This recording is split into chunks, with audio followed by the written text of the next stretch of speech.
Como vai, pessoal? Tudo bem? Espero que todos estejam bem descansados, que a gente vai dar início à nossa penúltima aula, aliás, a nossa última aula da nossa disciplina de Química Orgânica.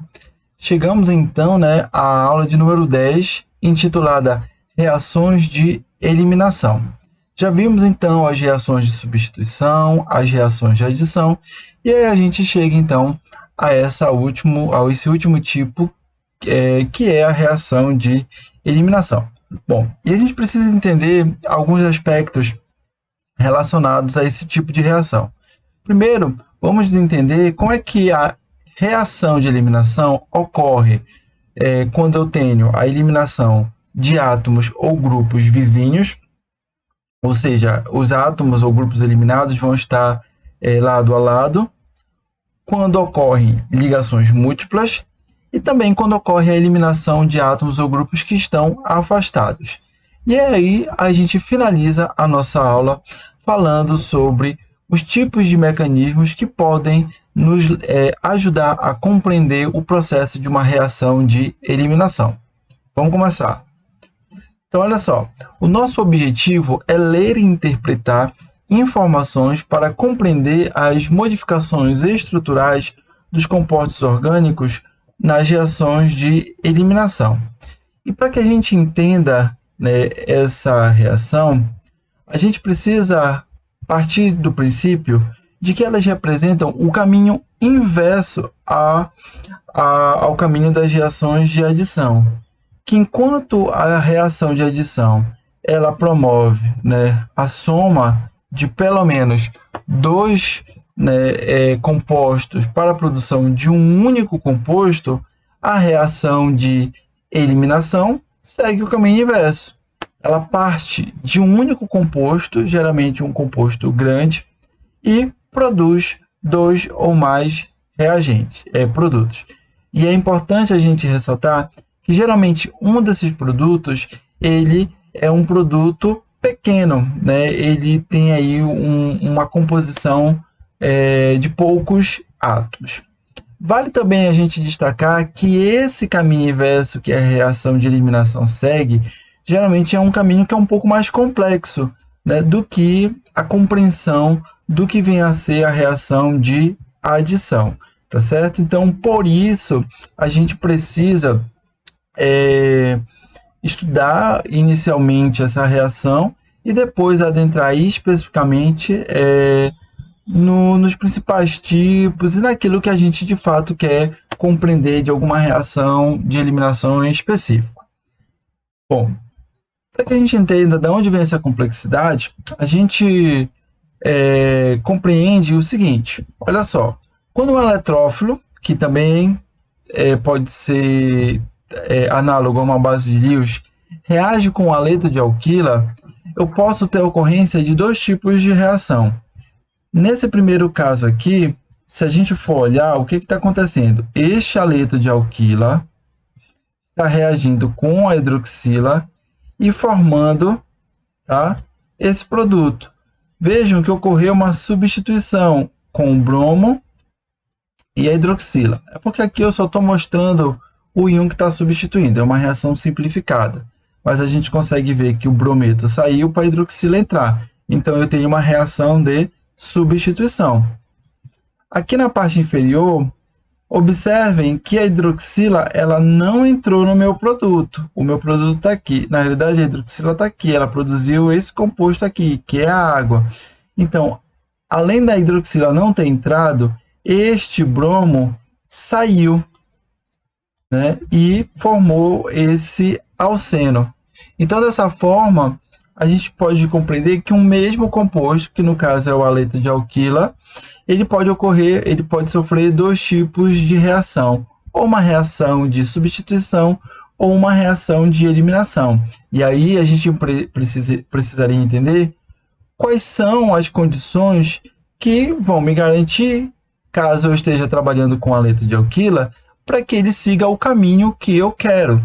Então eu tenho que compreender quais são os fatores.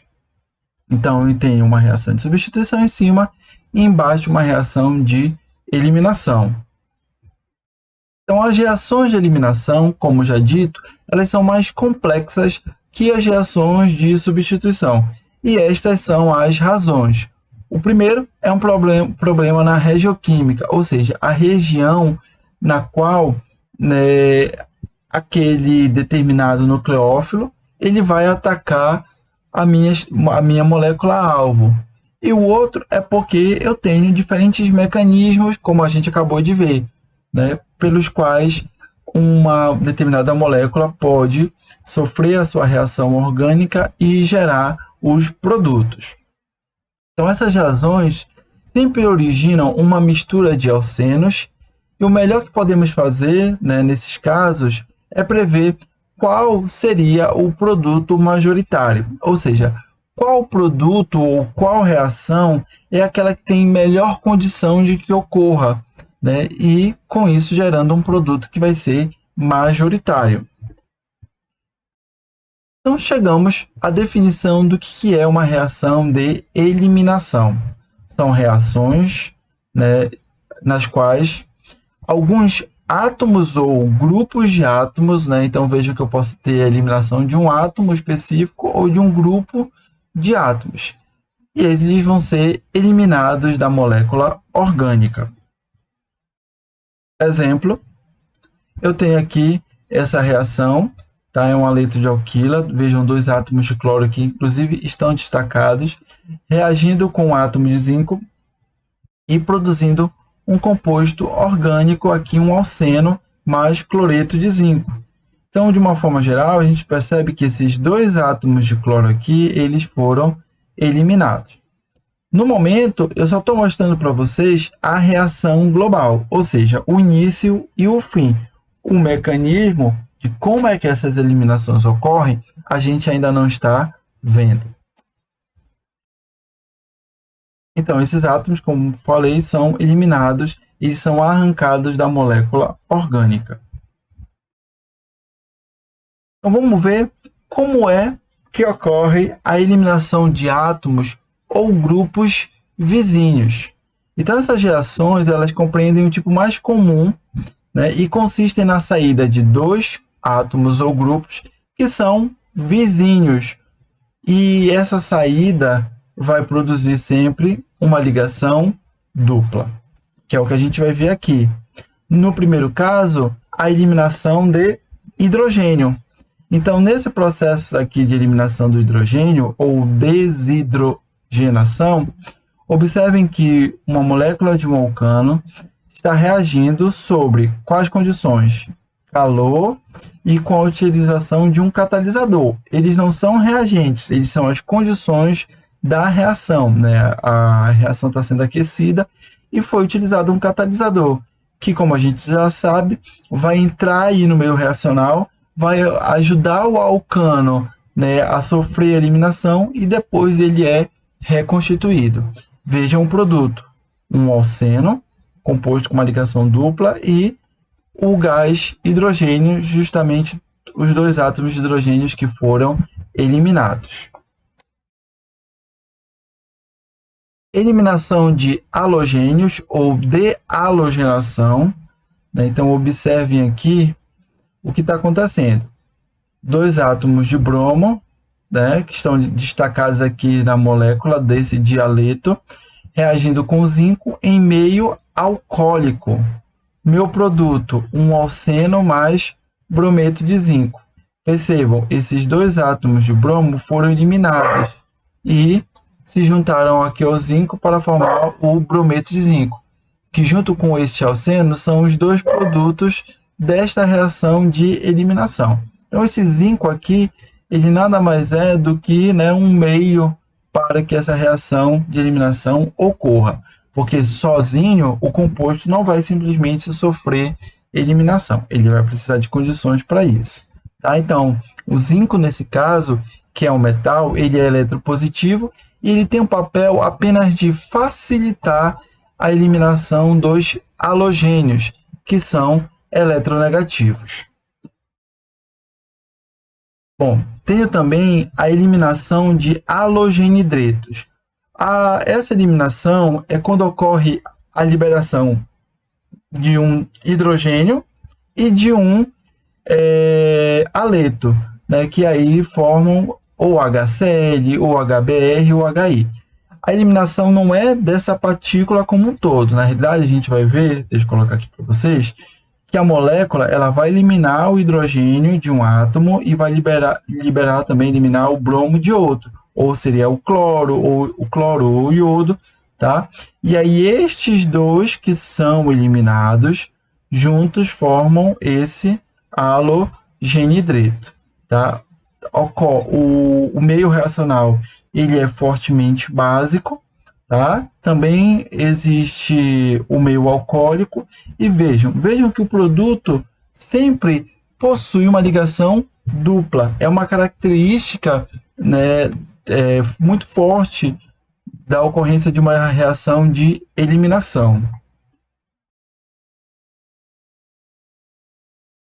Bom, e aí existe uma situação, que é quando a gente parte de haletos de cadeias maiores, que eu tenho até aqui, né, eu tenho mostrado para vocês o etano, que é o etano, né, até a base dos haletos também seria uma base com uma cadeia carbônica com dois carbonos, ó, 1 e 2. 1 e 2. Porém, quando eu tenho um haleto de cadeia maior, eu preciso obedecer à chamada regra de Zaitsev. O que essa regra diz? Que a tendência do átomo de hidrogênio é sair do carbono menos hidrogenado. O que isso significa? Olha lá. Vejam aqui esse caso. Bem aqui eu tenho o bromo, tá? Então esse bromo vai ser eliminado e também vai ser eliminado um hidrogênio. Só que aqui, vejam, eu tenho dois átomos vizinhos. Antes eu só tinha um átomo vizinho, agora eu tenho dois. Só que este átomo vizinho tem 3 hidrogênios e este átomo vizinho tem 2 hidrogênios. Então, da onde vai sair o hidrogênio? Regra de Zaitsev. O hidrogênio vai sair do carbono menos hidrogenado. Então, este carbono aqui, que tem 3 hidrogênios, não vai perder os seus átomos de hidrogênio. Quem vai perder é este daqui, porque ele é o menos hidrogenado, ele só tem 2. Então, vejam aqui os produtos, né? O produto menor é o mesmo, que é o HBr, devido à saída de um hidrogênio e de um átomo de bromo. E vejam os produtos, né? Se sai daqui do menos hidrogenado, eu tenho esta situação. Vejam, CH3 permanece igual, CH, porque sai o bromo, e aqui sai, né, um hidrogênio. E aí eu tenho a ligação dupla. Se por acaso não saísse do menos hidrogenado, saísse deste daqui, do mais hidrogenado, eu teria este produto, que é um produto diferente deste primeiro, tá?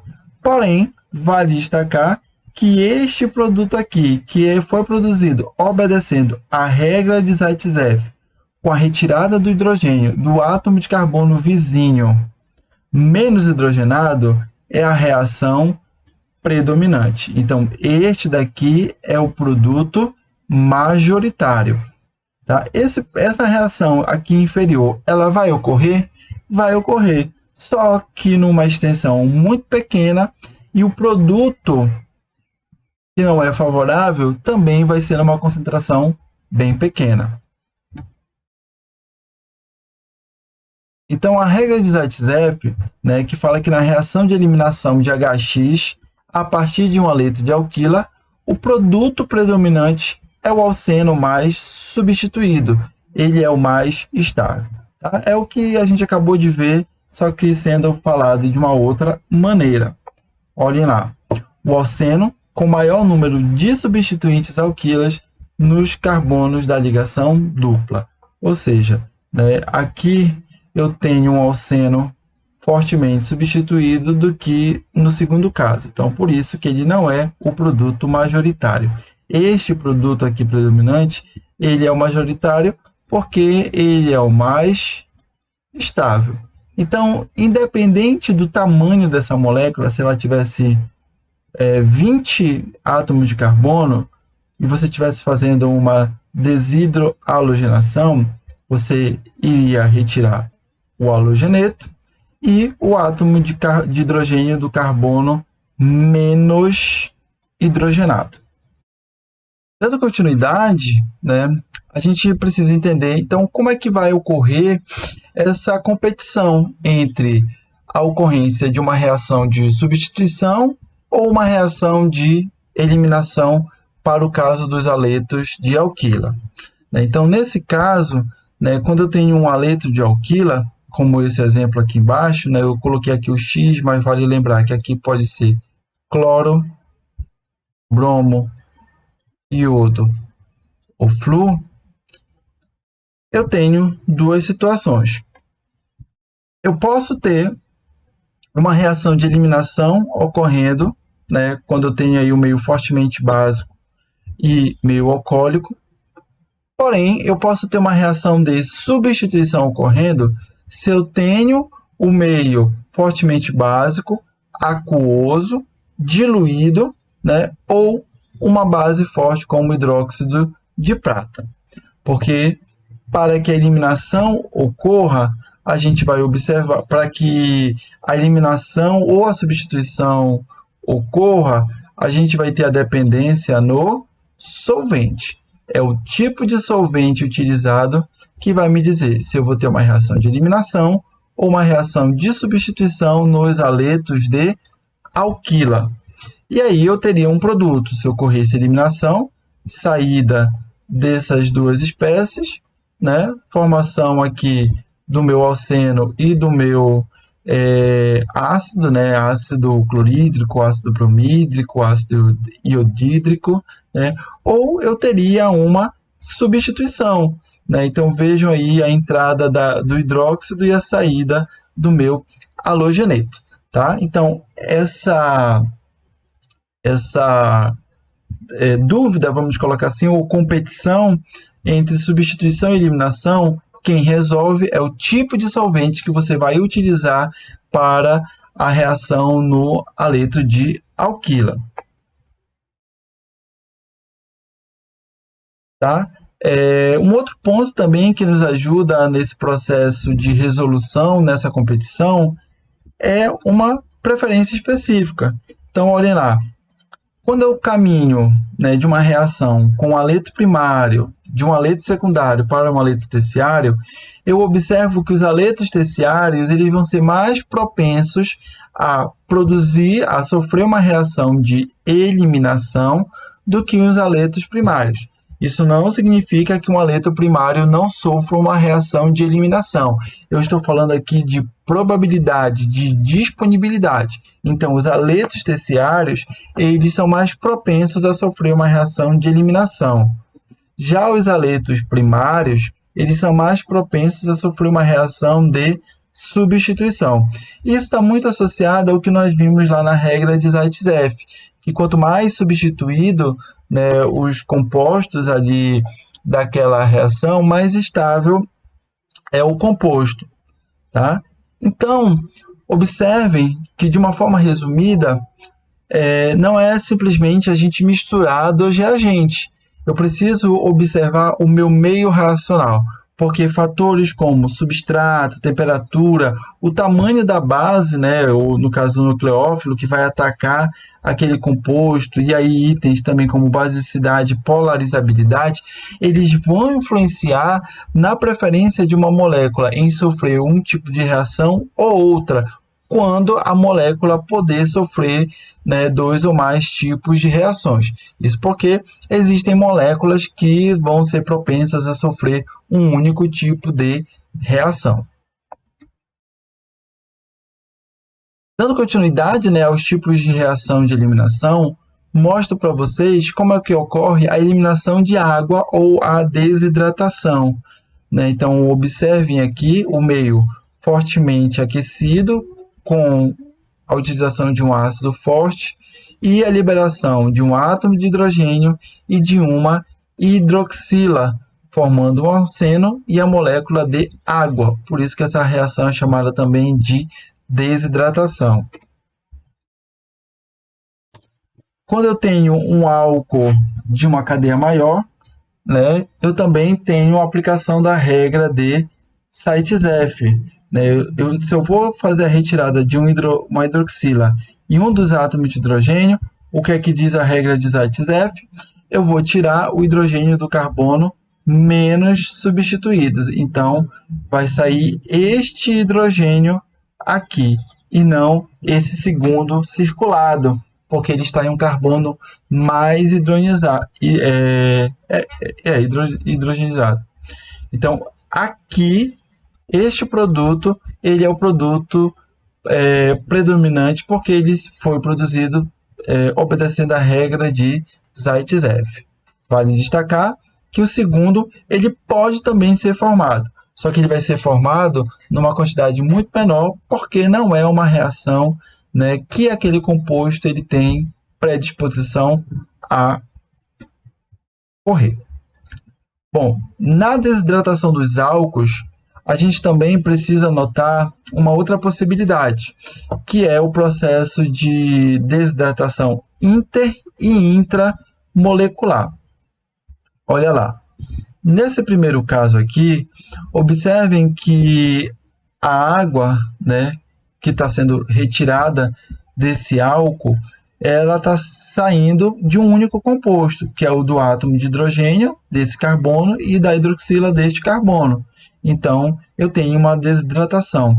Mas, nesta reação aqui de baixo, observem que um átomo de hidrogênio sai de uma molécula 1 e o grupo hidroxila sai de uma molécula 2, produzindo água e um composto que é um éter, diferente daqui que é um alceno. Então, eu tenho dois tipos possíveis de desidratação. O primeiro tipo, que é uma desidratação intramolecular, que é quando a molécula de água sai de uma única molécula de álcool, ou a desidratação intermolecular, que é quando os compostos, os átomos que compõem a molécula de água que vai ser eliminada, eles saem parcialmente de uma molécula e de outra, tá? E aí vale uma observação.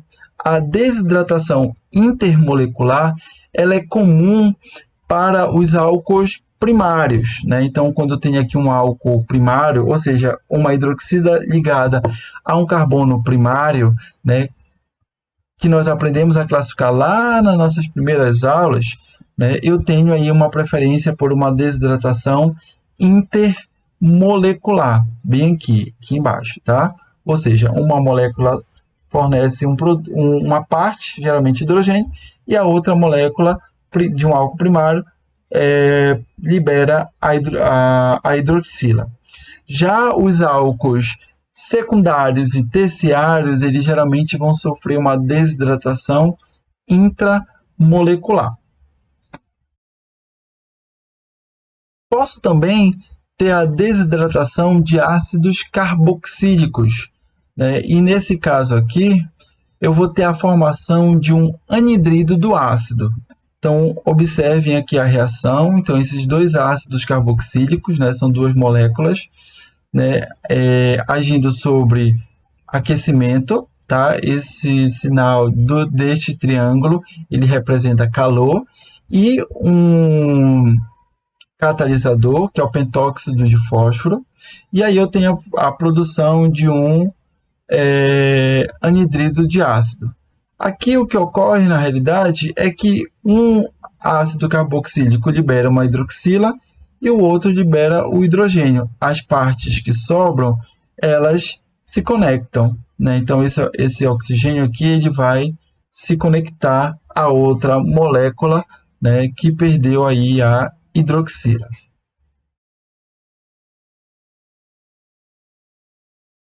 E aqui uma observação que somente o ácido fórmico, né, que é o menor ácido carboxílico, porque ele só tem um átomo de carbono, ele é o único ácido carboxílico que não vai produzir um anidrido. Ele vai produzir CO2, CO, monóxido de carbono, mais água.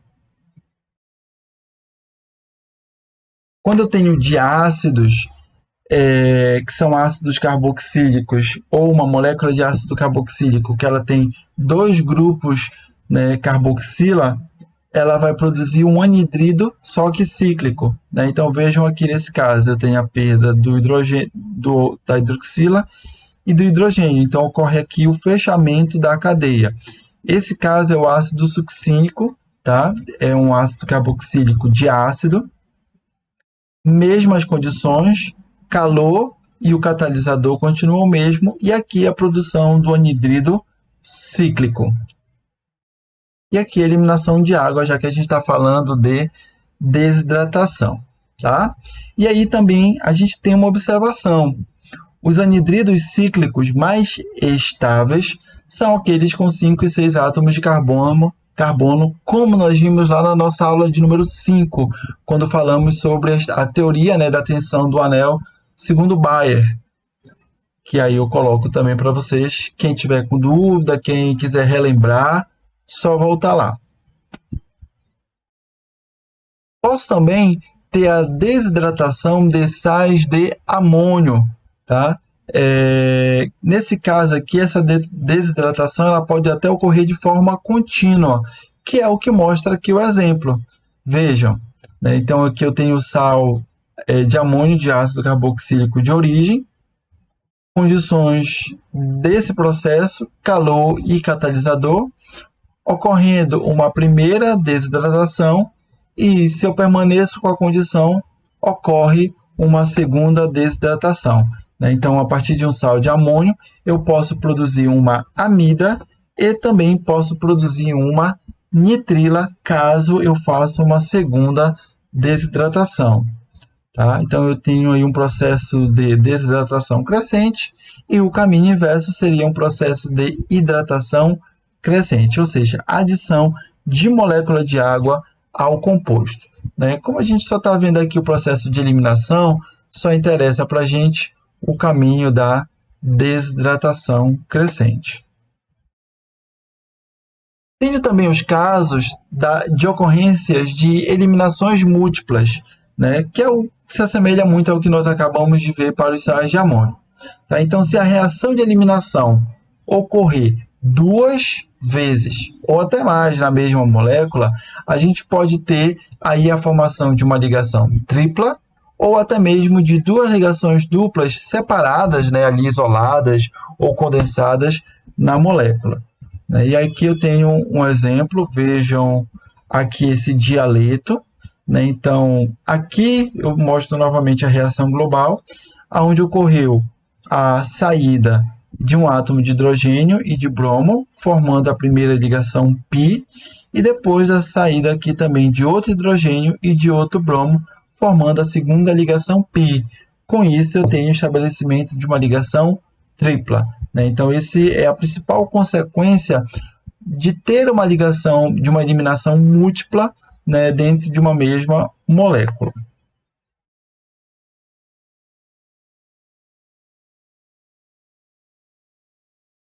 Vejam aqui novamente outro exemplo, né, saída aqui destes 2 átomos de cloro e depois de outros 2 átomos de cloro, né, numa reação aqui com o catalisador zinco e meio alcoólico, produzindo novamente um alcino.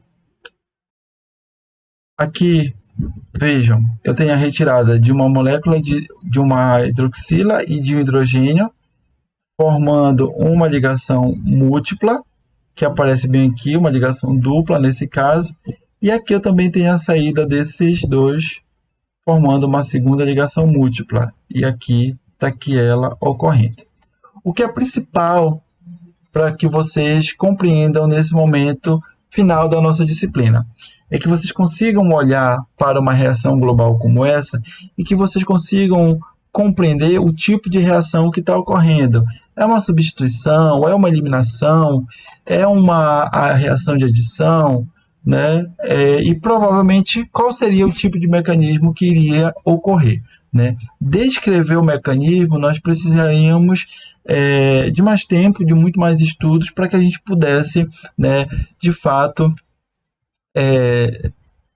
prever o mecanismo, porque lembrem que o mecanismo de uma reação ele é um entendimento teórico, né?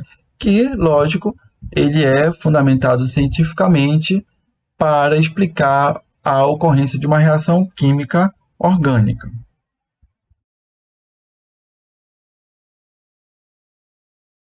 E aqui a eliminação de átomos ou grupos afastados. Então, se os átomos ou grupos a serem eliminados estiverem afastados um do outro na cadeia carbônica, a gente pode ter a formação de um composto cíclico, que é o que eu vou mostrar aqui para vocês. Esse átomo de bromo e este outro átomo de bromo estão sendo eliminados, por isso que eu tenho o fechamento da cadeia e a formação de um composto cíclico, meio alcoólico, o catalisador metálico, tá certo? Para a reação de eliminação desses átomos ou grupos que estão afastados. Então, nesse caso, é mais fácil também a formação de anéis, ou de 5, né, ou 6 átomos de carbono, que são muito mais estáveis de acordo com a teoria das tensões de Bayer. E aí, já finalizando a nossa aula, eu vou mostrar para vocês quais são os tipos de mecanismos que essas reações de eliminação podem seguir. Vale lembrar que esse mecanismo que a gente vai conhecer agora é apenas, né, um olhar introdutório, pelo qual a gente deveria, né, caso vá estudar química orgânica e vai trabalhar principalmente com síntese orgânica, se debruçar sobre, né, as etapas do mecanismo. Então, o nosso objetivo agora é conhecer os mecanismos existentes. Tá? Então, um fator que complica um estudo das reações de eliminação é que elas podem ocorrer por meio de diferentes mecanismos. Esses mecanismos eles vão se diferenciar nesse tempo de quebra da ligação. Lembrem, eu vou eliminar hidrogênio e um X, que pode ser hidroxila, né? Se eu estiver eliminando um álcool, eu posso eliminar outro hidrogênio, halogeneto. Então, esse X ele pode ser muita coisa, e aí tem todos os exemplos que eu mostrei anteriormente para vocês. Então, esse tempo de quebra ele vai impactar em diferentes mecanismos para os quais, né, um haleto orgânico ele pode sofrer a sua reação de eliminação. E aí eu já apresento para vocês os 3 tipos, que é o tipo de eliminação 1, eliminação 2 e o eliminação 1-CB, tá? Todos os 3 mecanismos eles vão ocorrer com frequência, porém o mecanismo ECB1 ele vai predominar em rotas biológicas, né? Então, em estudos bioquímicos, a gente vai ver que esse mecanismo ele é o mais frequente. E esse CB ele significa base, né? Então, é um mecanismo que vai ocorrer com a presença de uma base. Conhecendo esses mecanismos. O mecanismo E1 ele recebe esse nome porque ele é um mecanismo unimolecular. Como assim, professor?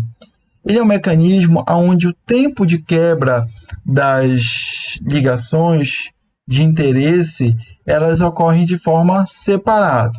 Então, eu tenho um primeiro momento, uma primeira etapa, onde ocorre a quebra do átomo X, que pode ser uma hidroxila, um halogeneto, um hidrogênio, tá?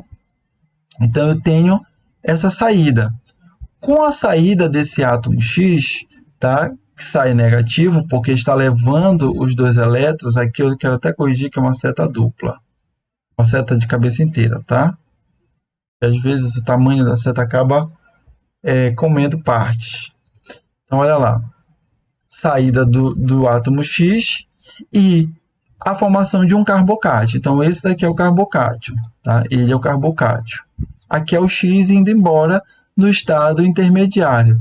Como o carbocátio, nós já sabemos que é um intermediário de muita instabilidade e um tempo de vida muito curto, imediatamente, né, um nucleófilo, uma base, vai atacar o hidrogênio, efetuando a segunda quebra, que seria a quebra desta ligação aqui, já que essa foi quebrada aqui. E aí eu tenho como produto o meu alceno e aqui o meu produto final. Né? Então, nesse tipo de mecanismo, que é o mecanismo E1, a ligação CX ela quebra primeiro para formar um carbocátio intermediário, seguida, né, da segunda quebra, que é a remoção do próton pela base para produzir um alceno. Então, esse é o mecanismo de eliminação 1, que é um mecanismo unimolecular. A reação E2 ou bimolecular, ela vai ocorrer porque a quebra das ligações ela vai ser de forma contínua, ao mesmo tempo. Né? Então, eu tenho aqui a quebra da ligação CX e a quebra da ligação HC, ao mesmo tempo em que o nucleófilo, né, a base de Lewis, ela ataca o hidrogênio para retirar.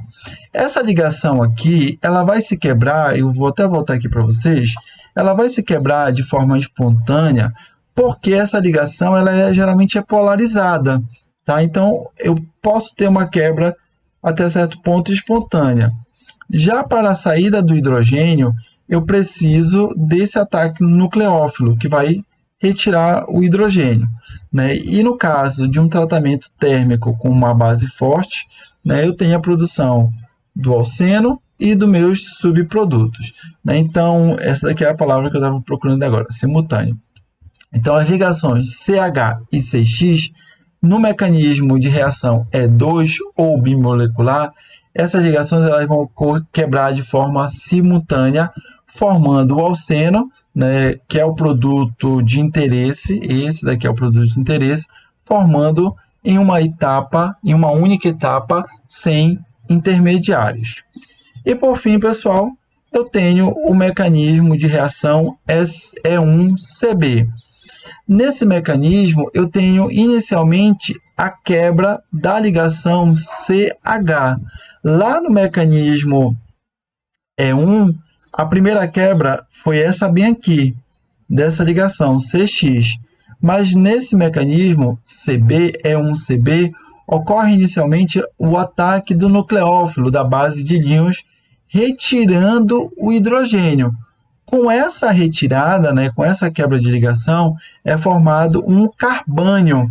E lá no E1 formou um carbocátio.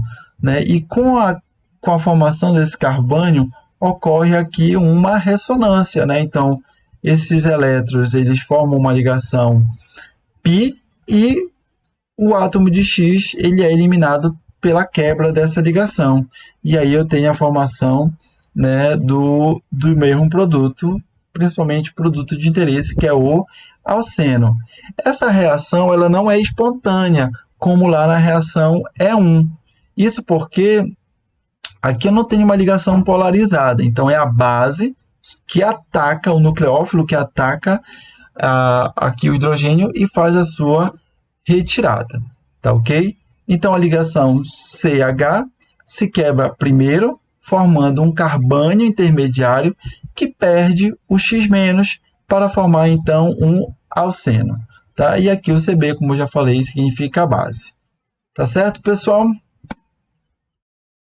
Aqui, para a gente finalizar, eu mostro para vocês, né, um mecanismo de biossíntese de gordura, né, onde a histidina, né, presente na enzima, que é o aminoácido essencial, ataca, né, a molécula do 3-hidroxibutiril-tioéster, tá certo? Fazendo aí quebra de ligações, a retirada, né, de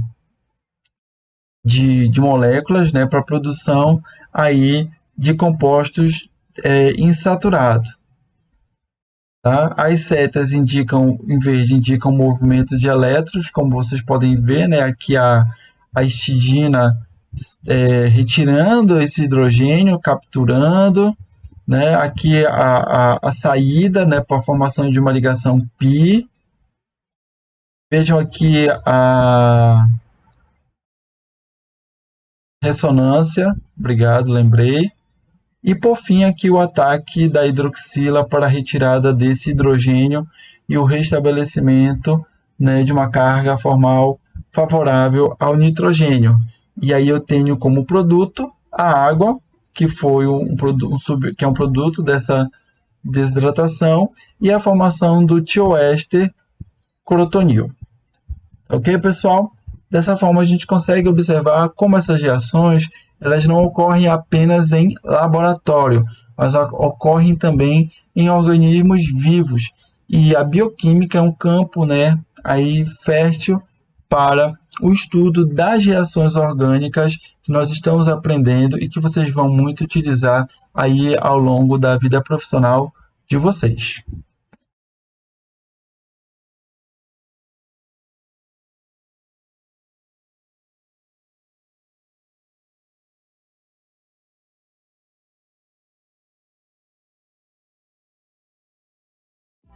Chegamos ao final da nossa disciplina. Acabamos de estudar o nosso último conteúdo.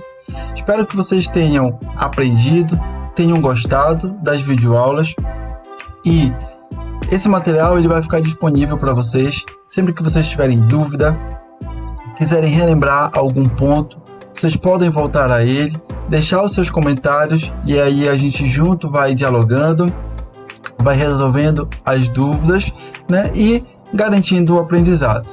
No mais, agradeço a todos vocês que participaram da nossa disciplina, que se dedicaram, que se esforçaram, que tentaram, né, e espero que eu possa ter contribuído com vocês para o aprendizado.